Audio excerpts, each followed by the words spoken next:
Is this working? No. Wow, now I have a difficult... This is a difficult video. Because... let's start with the intro. Good day. My name is Martin Schweiger, and I'm a patent attorney and powerlifter in Singapore. Today is Tuesday.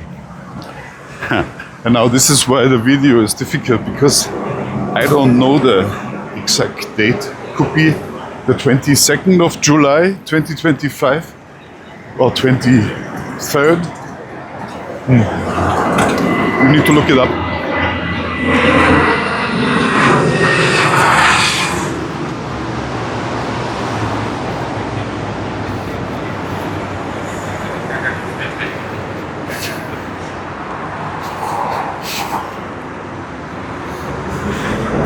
So, yeah, I'm in Singapore. I'm back in Singapore. It is now 9 days after the competition in Japan. I'm recovered now. I really must say that this competition took its toll on me and also changed a lot in my life. It was not an important competition. There's no championship that I could claim, even if I won. I mean, you know the result, right? I had 1 gold medal in bench press. I'm very proud of that one. My good old bench press. I believe 120 kg or so. Yeah. Quite cool. And then 3 silver medals. 1 silver medal for squat, and 1 silver medal for deadlift, and 1 silver medal for the total result. And I'm happy. Medals are always good. Then I also learned something. In the after discussion that I had with a remote friend on WhatsApp, I just presented my data, measurement data that I did during the competition. And the most spectacular one is the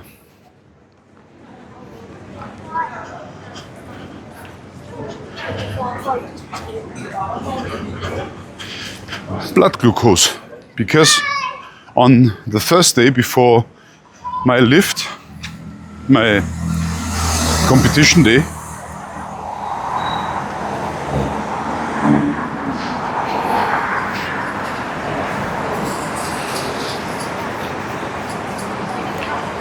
I started to eat carbohydrates, because I thought that I need carbohydrates for my lifts. Why did I think so? Because my AI told me so. And my AI is trained on conventional data, probably from athletes that do not have metabolic syndrome, as I do. And that is a big difference. And if you have metabolic syndrome, and as I told you, I did a DNA test some months ago. And then in evaluating the DNA test, the doctor asked me whether I have any illness, any known illness. I said, yes, of course, metabolic syndrome. And then she said, that is not a disease. I said, why is it not a disease? Because more than half of the population has that. Then we don't consider this as a disease. I said, yeah. It would only become a disease when the metabolic syndrome develops into symptoms. And I don't really have symptoms that you could see in my life. I'm, I believe, symptom-wise very healthy. And I got that confirmed by my AI, because I'm deviating a bit here, but I believe it's important. I'm measuring my body values, right? And among others, I have this continuous blood glucose meter that is normally used by diabetics, and I'm not diabetic at all. My HB1AC is something like 5.4 or 5, yeah, something. Good, not bad. Then my HOMA IR, HOMA-IR, is something like 0.9. This is excellent. Means in very short time, in short words, that my body is producing very little insulin when, and only probably when it's needed. And yeah, so by all means, and my CRP is 1.2 or something, not, should be below 1.0, better 0.6. Yeah, but that's a sign already, right? That you have a metabolic syndrome. If there's no symptom here.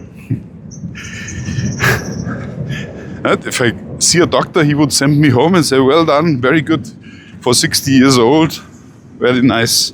I must really say, I saw a video about the influence of the infrared on the body, the mitochondria, and now is now 12:30,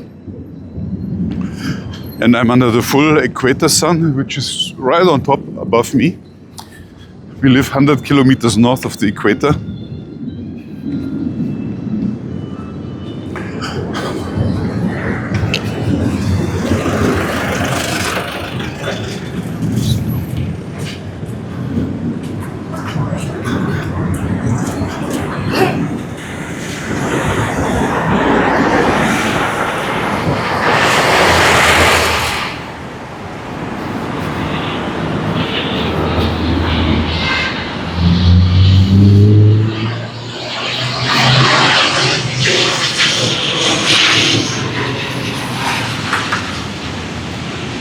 And the impact of the sun is that someone has measured that the mitochondria get positively influenced by the sunlight. It goes 8 centimeters deep into the body, 8 centimeters. And I can really feel it now. I spent since yesterday, in the cold aircon, walking very little outside. And so this morning I had some phone calls, some discussions, and yeah, despite I like work so much, I said I really need to go out and do clock steps for myself, get my head clean, record some thoughts about my health and my fitness, because it is something that I really like and I like to share. I even tell you all my blood values here on YouTube. And I also, not only the good ones, but also the bad ones. And I also show you how I can improve the blood values. And we're back to where I started. So when you have a metabolic syndrome, then you don't have a disease, because doctors say there is no symptom for metabolic syndrome. There's only symptoms for the illnesses. And illnesses could be high blood pressure, diabetes 2, Alzheimer, thyroid dysfunction, erectile dysfunction, what else? Fatty liver, also is also not a disease, but yeah.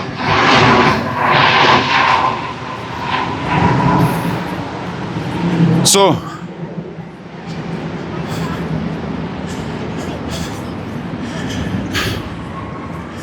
when you are an athlete and you suffer from metabolic syndrome, then all the advice that applies to healthy people doesn't apply to you.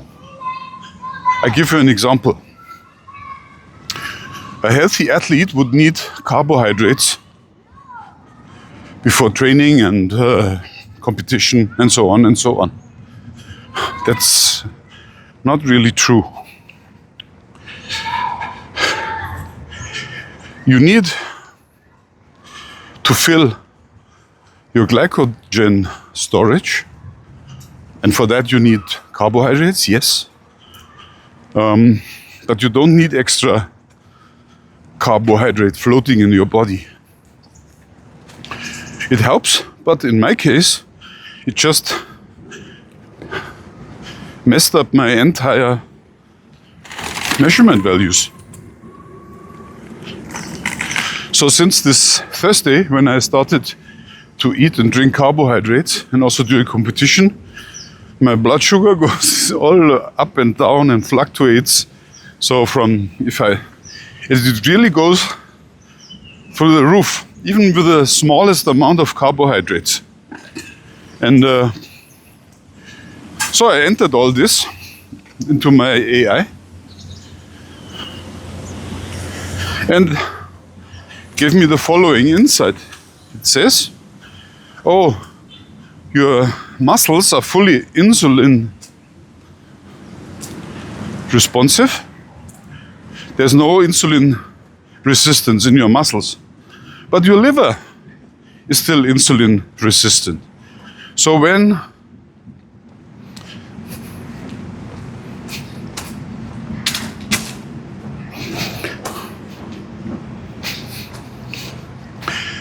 you eat the smallest amount of carbohydrates, the liver would overproduce them, because the liver is no longer used to running a body that is not resistive to insulin, as itself is.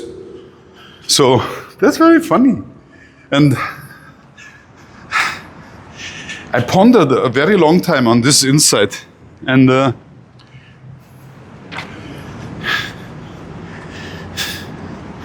there's so much truth in it. If I compare it to an engine, you know, I'm a trained professional vehicle repair mechanic in Germany of 45 years ago. Oh, I'm so old. So, yeah, you have a system that works perfect, because it seems my muscles and also bones, of course, and probably also the brain is restored from the insulin resistance, which is also not an illness. It's a general way of expressing that the body doesn't handle insulin as it should. And that has to do with some fat around the cells that prevents glucose from entering it. So if you have a central organ like the liver that converts carbohydrates into glucose, which I don't even know, where is the carbohydrate converted? Is it in the small intestine, or is it in the liver, or in both? I don't know. Actually, it's not important, but it will tell you already that you cannot only look into components, but you need to look on how these components work together as a system.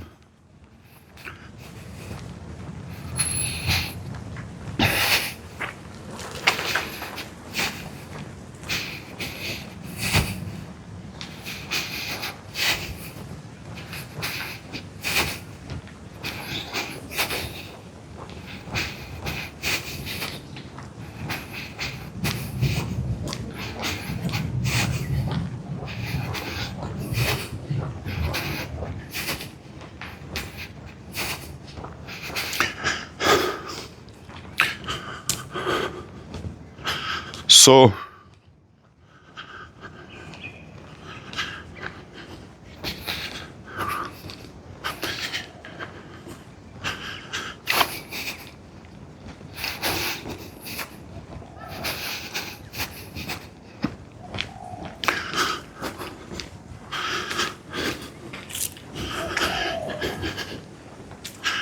Walking is so good because I get new insights into problems that I had today. I had a very interesting professional problem as a pattern attorney.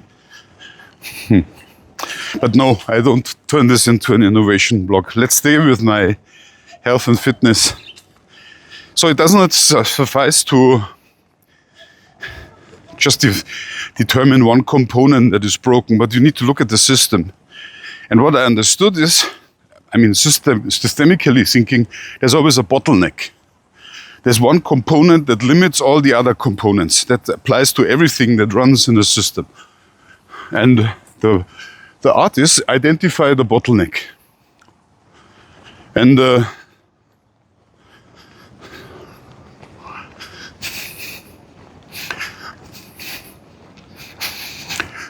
bottleneck in my body is, one of the bottlenecks is my liver. How do I know? I never did any examination of my liver, but as you can tell from my waistline, which was something like 50 inches 1.5 years back, and I brought it now down to something 14.5 inches, you can tell that inside my belly there's a lot of visceral fat still today. It was more than a lot when I started all this 1.5 years ago, but I have still some left. My guess is 10, 15 kg, 12 fat inside my belly, visceral fat. And then the doctors say, yes, but that's normal because all the people have it. And sure, but just the fact that all the people have it doesn't mean it's normal. It just says that the average is like this. And as I know from the other doctor, the average also has metabolic syndrome. So we are addressing now the root cause and not an illness. And of course, would the doctor say the root cause is not a problem. Just get ill and I will heal your illness by giving you some pharmaceuticals.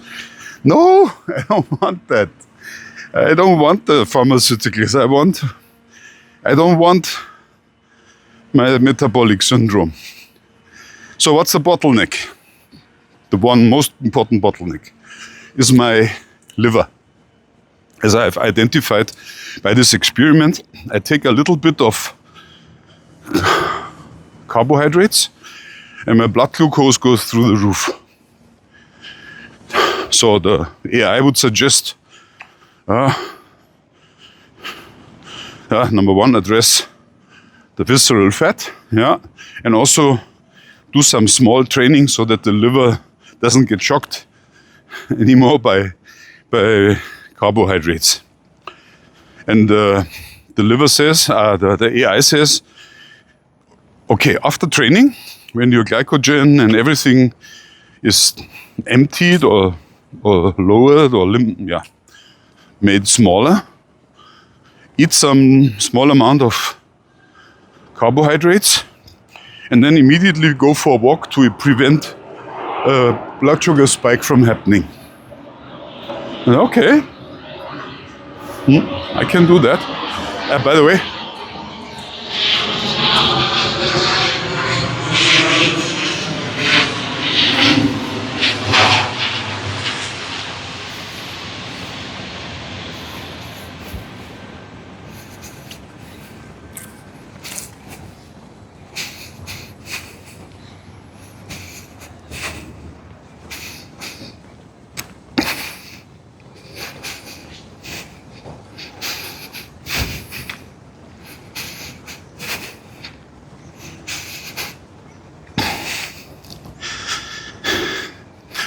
I can measure my visceral fat. I have this small, smart bathroom scales that measure body fat, body muscles, composition, and so on and so on. And it comes with a measurement value for visceral fat.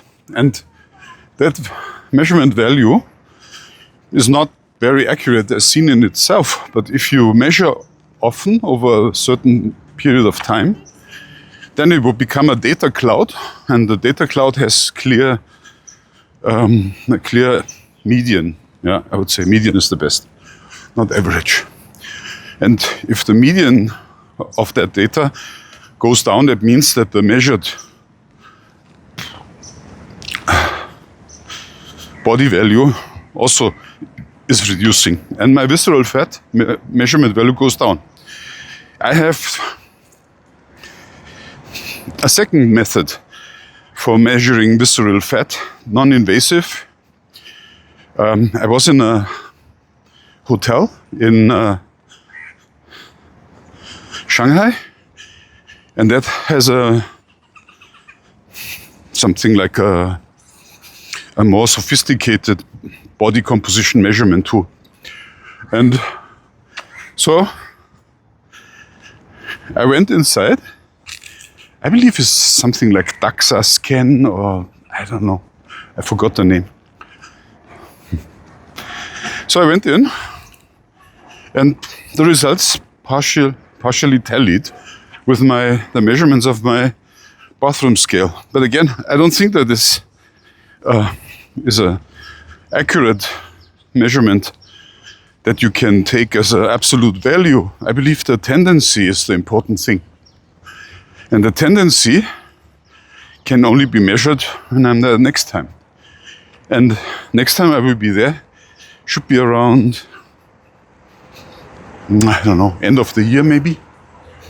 I will see.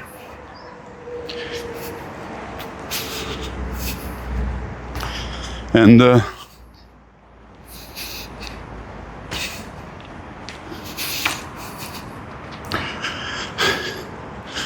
yeah, so what I know is, as seen from the average of the small bathroom scale and also from the Shanghai measurement, I'm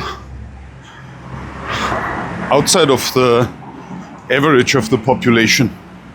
So my measurements are maybe twice as high as the average population.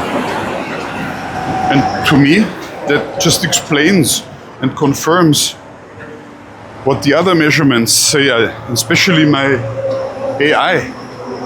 It says that your liver is the problem. And whenever, I mean, I'm a hunter by training. So loud here. The Singapore National Stadium.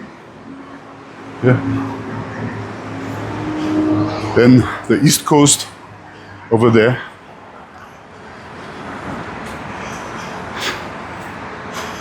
So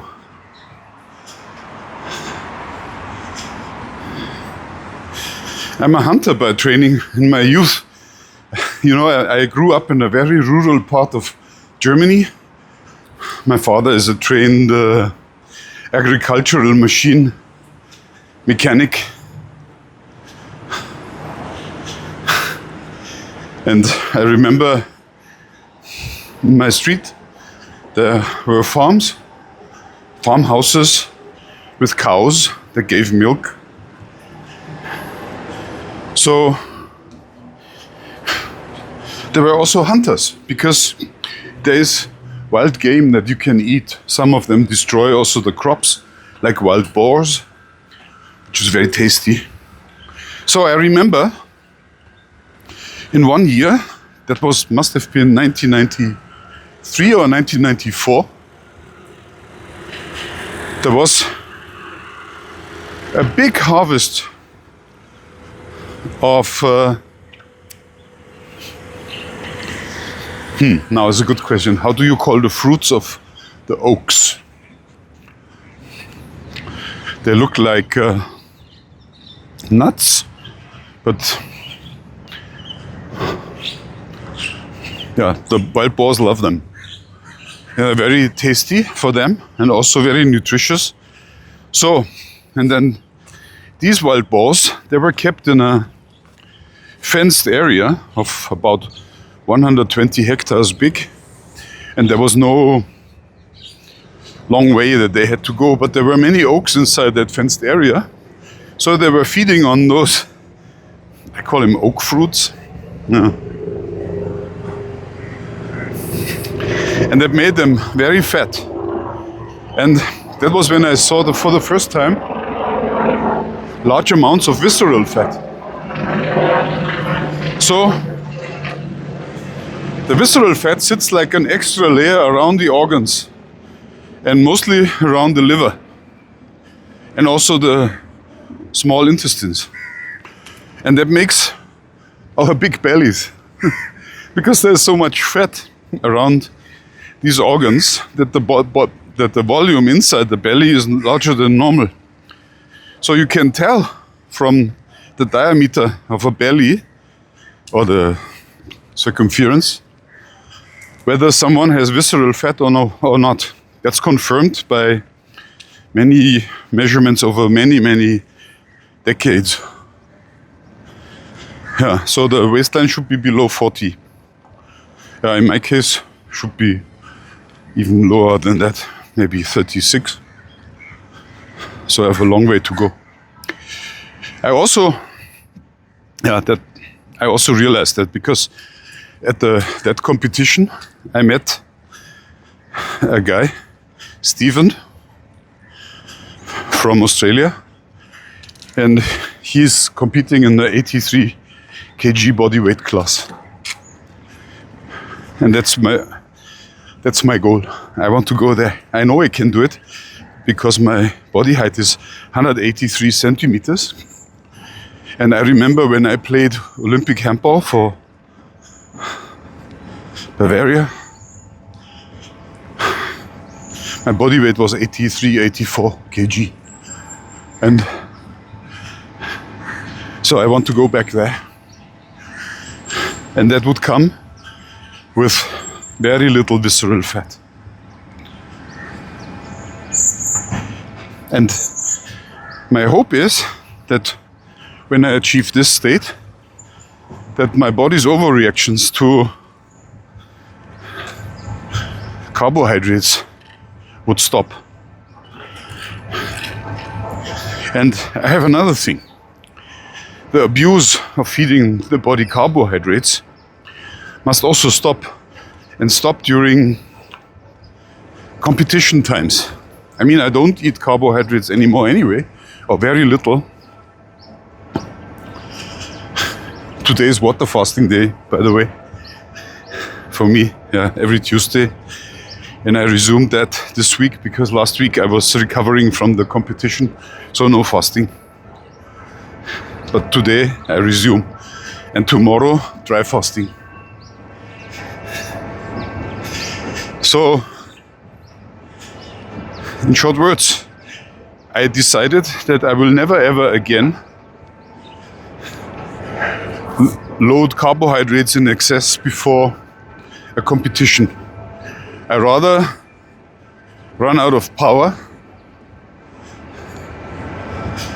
and cannot finish my lifts than going back to carbohydrates again for that.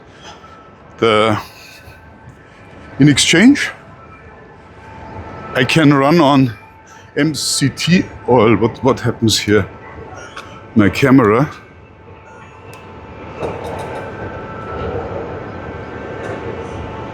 Oh.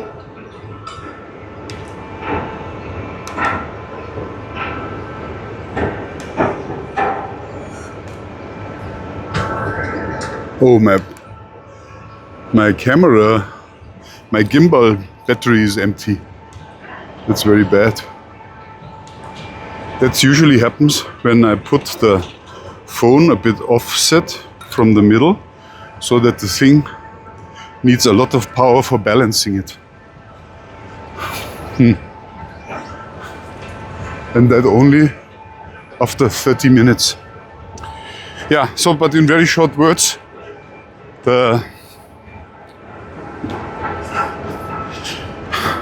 in the future, I will only remain on ketonic mode for all future competitions. That will limit my lifted weights, and I need to find ways to add ketones short term so that my body can run on ketones.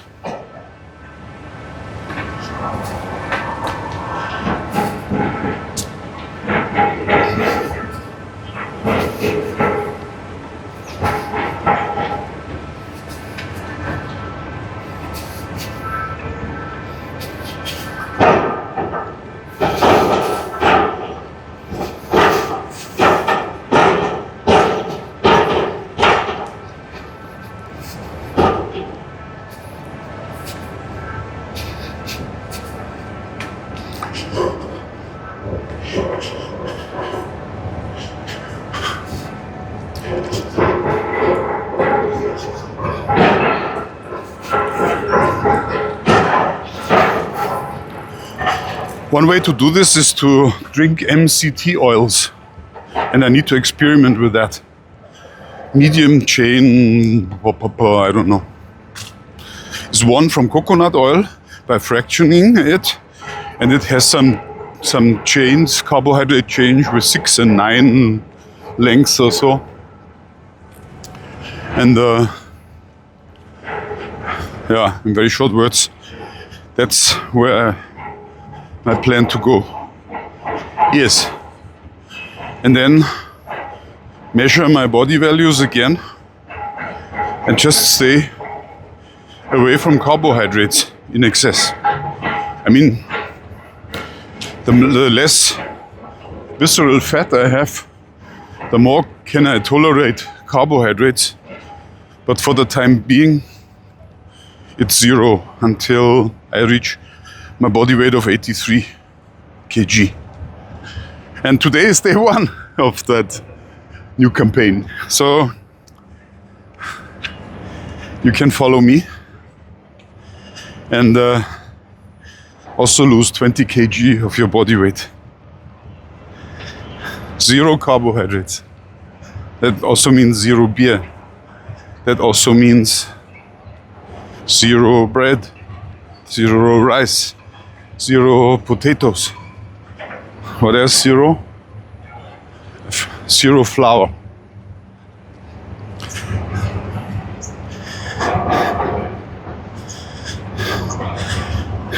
Still, I eat some fruits, but not the sweet ones. So I stay away from pomegranate, which I really liked. But the pomegranate will make my blood sugar shoot. And I must reduce my intake of beetroot that I take because beetroot is quite healthy for my nitric oxide level in my blood, which is also reduced. It's a further sign of metabolic symptom, a metabolic syndrome.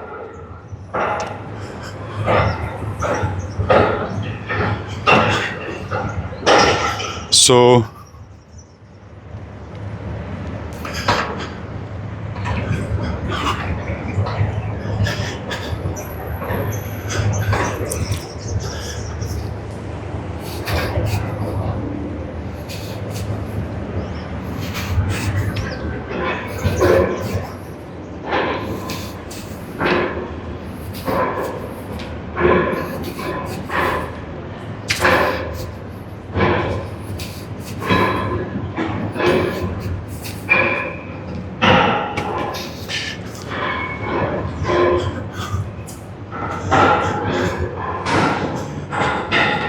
interesting place to be. Yeah.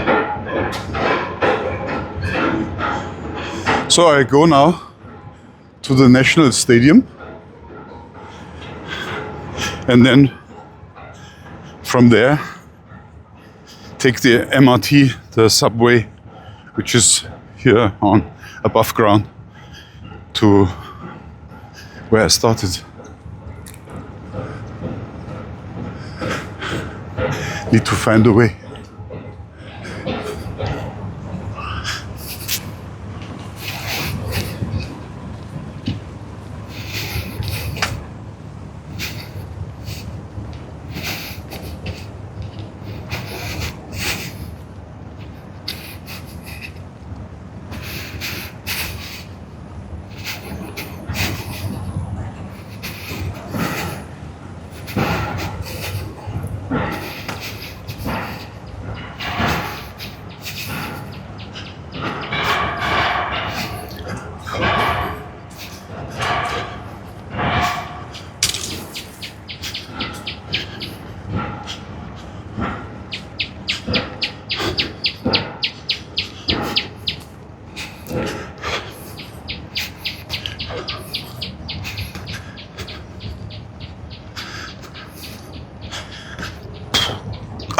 Further insights. This is so nice. I should live here. Yeah, Nice condo next to the water.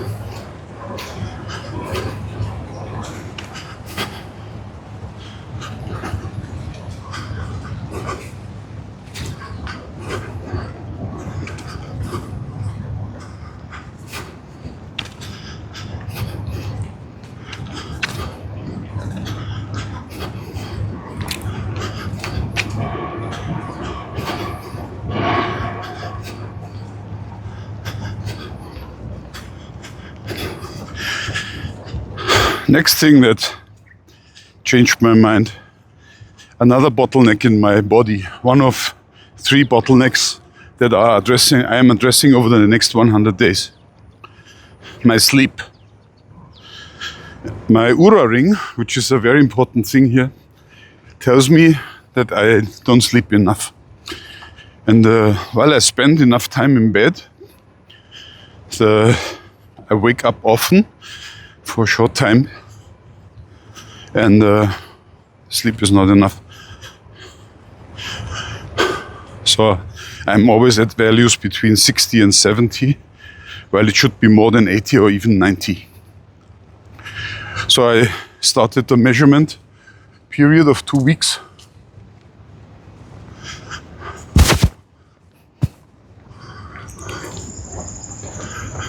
And I'm writing up my sleep quality and all what is around my bedtime, when I wake up, how many hours of sleep I clocked during my bedtime. Then a few other values, blood pressure in the morning. Then the body weight after getting up. I did not measure my daily body weight since ages. I never measure my body weight. But it's okay. So I'm now into day 3 of this measurement. My plan is first do 2 weeks in a row and then see what else I do.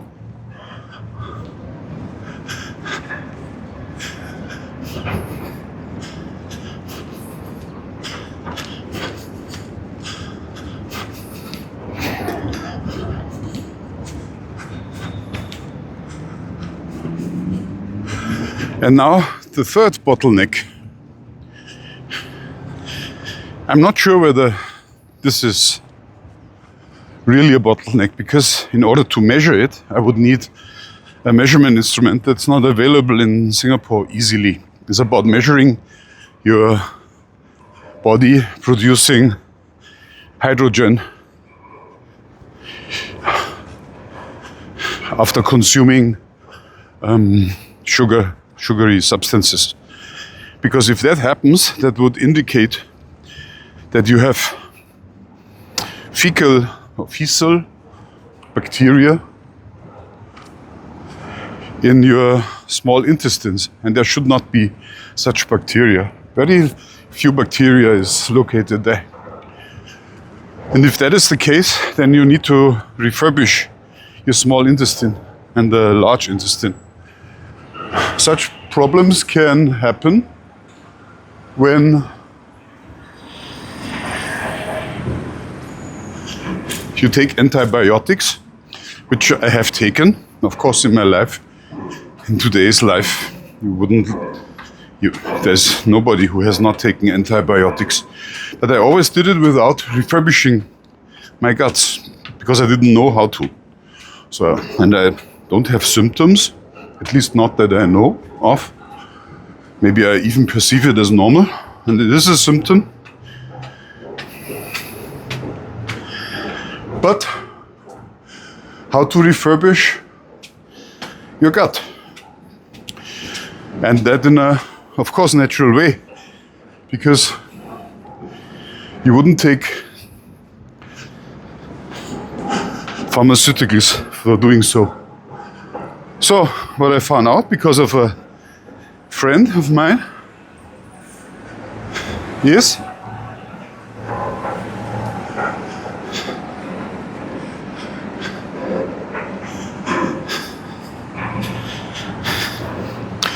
you can refurbish the guts with yogurt made from certain bacteria that you can purchase on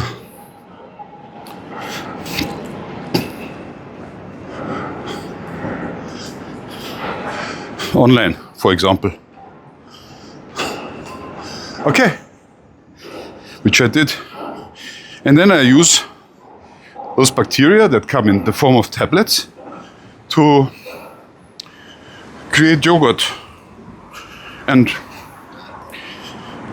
yeah, I don't have a yogurt machine, or didn't have one, so I built one my own with a temperature control of an aquarium, an old one, plus a pot, and I bought a few pickles glasses, jars with lid, and so I started making my own yogurt with these strains of bacteria, or is it bacillus? I don't even know what it is, that are used for healing the guts. And I understood that there are many strains, and yeah, so I started just with one.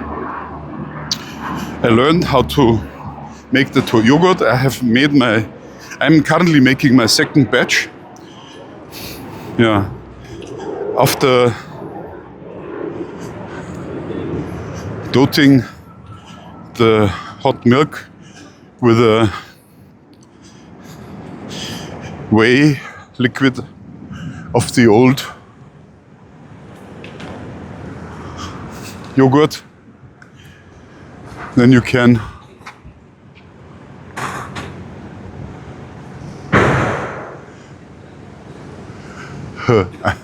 I'm now at Leisure Park Kallang. I'm lost.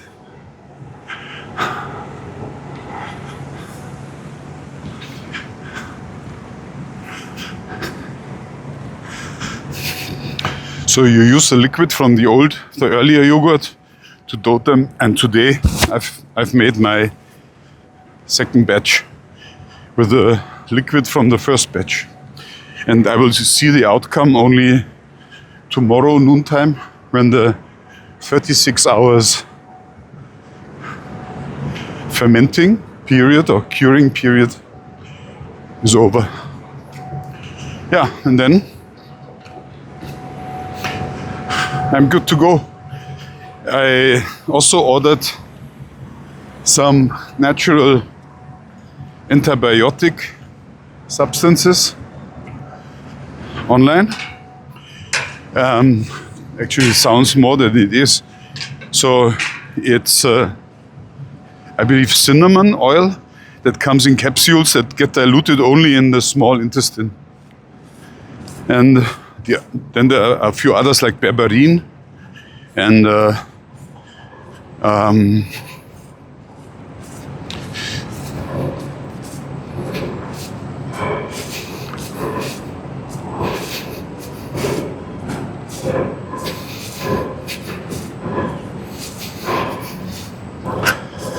oregano oil. The idea is that because drinking these oils could harm your throat, your stomach, throat, esophagus, everything. So they put them in capsules that get diluted only when they pass the stomach in the small intestine. And so it is hoped that these oils would prevent new bacteria from settling there and prevent the bacteria that is there from multiplying, so that when they die, and those fecal bacteria have a lifespan of only 3 hours or so, I heard. I'm not sure whether this is right, but The lifespan is very limited, so it's easy to clean your guts from those. So the idea is for 2 to 3 weeks or 4 weeks, cleaning the gut and replacing, that would happen in the morning, and replacing the bacteria in the gut with the better bacteria from the yogurt. And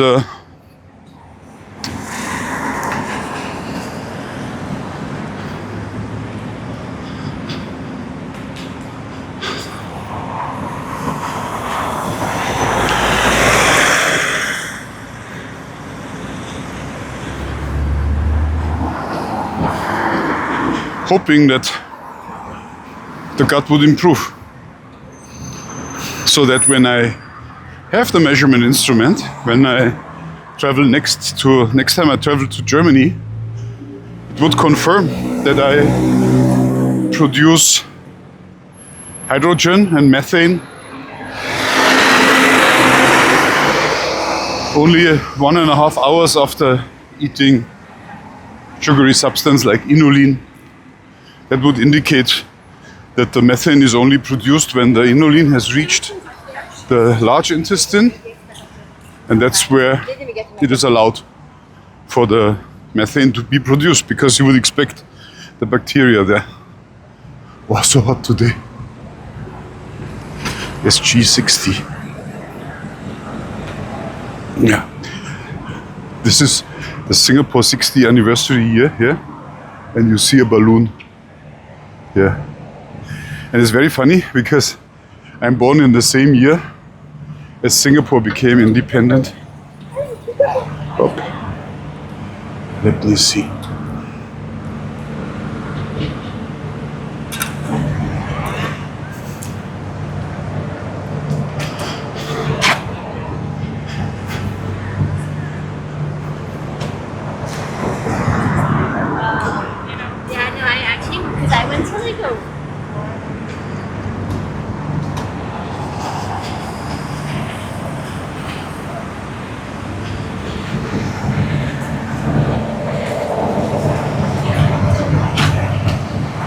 World Aquatics Championship.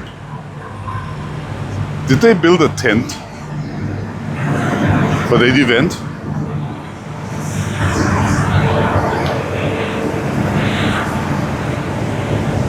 I will have a look.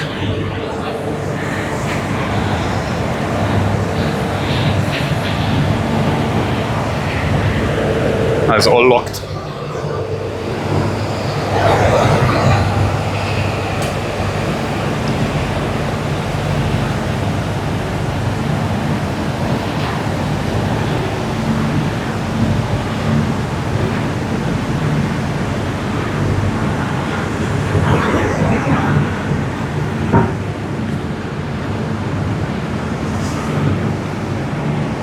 Oh, I'm impressed. There's a beer truck.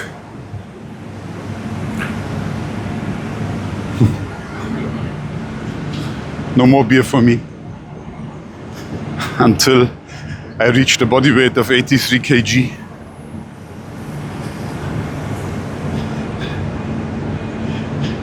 Maybe some dry wine. But alcohol also bad, same as smoking. Actually, if you really like these foodstuffs, then you don't have a nice time. Ah, stadium, there's the MRT. Yeah, that's where I go, right? Oh. There must be a second MRT line over on the other side of the stadium.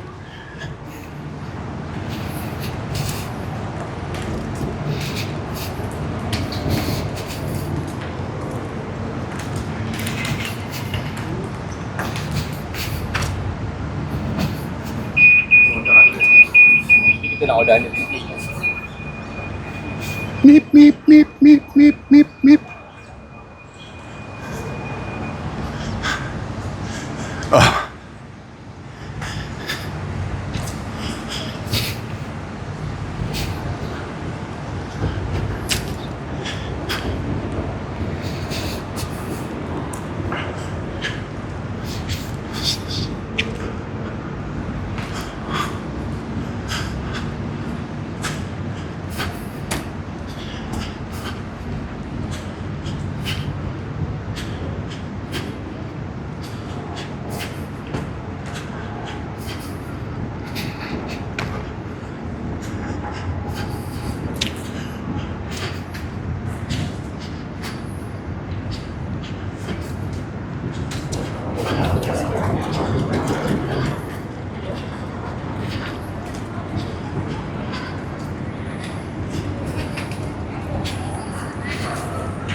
Mountbatten via underpass.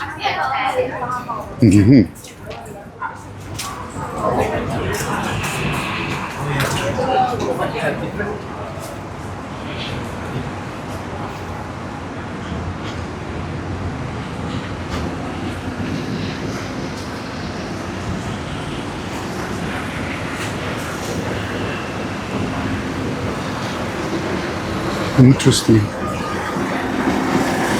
Mountbatten MRT via underpass. It seems that my gimbal is now doing well. It's all about balancing the camera.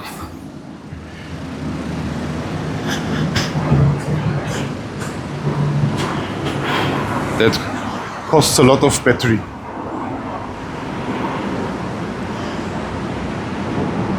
Wow, that is an underpass.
So I come to my 3 bottlenecks, of which one is not yet confirmed, and I may never be able to confirm it because I heal it before I can measure it. The first bottleneck, my visceral fat. I need to remove that one. My second bottleneck, my sleep. I need to improve that one. And the third, only alleged bottleneck, is my gut health. And I will keep you updated. So, important, no more carbohydrates, even if there's a competition. That's a major insight. Yeah. And that's it. See you next time. Bye.